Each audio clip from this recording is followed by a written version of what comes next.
We use an eccentric, but what I consider a superior method for harvesting our honey.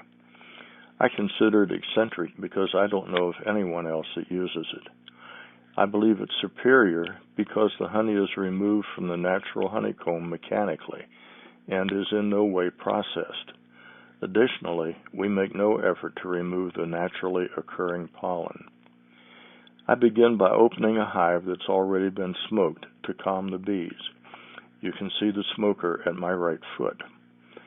By using smoke properly, I'm able to work the bees with no protective clothing. I spray almond oil onto what is called a fume board. This board is placed on the top of the hive, and the liberated fumes drive the bees to the lower portion of the hive, away from the honey that we will take.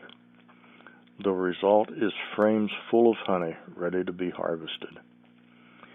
The bees' surplus honey for our use is stored in the upper stories of the hive called supers.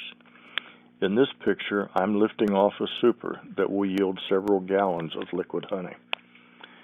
After I have visited a few hives, our little wagon carries 5 supers to be emptied of their honey. Our extracting equipment is the heart of our honey harvesting process.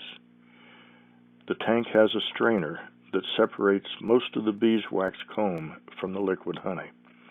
The liquid honey travels to the lower half of the tank. Here is a beautifully filled frame of honeycomb, ready to give up its honey. We scrape the wax comb and honey from the plastic frames with a wide spatula. Ultimately, the liquid honey is drawn from the bottom of the tank, and it's put through a kitchen strainer to remove small pieces of wax. And the honey goes into freshly cleaned gallon glass jars.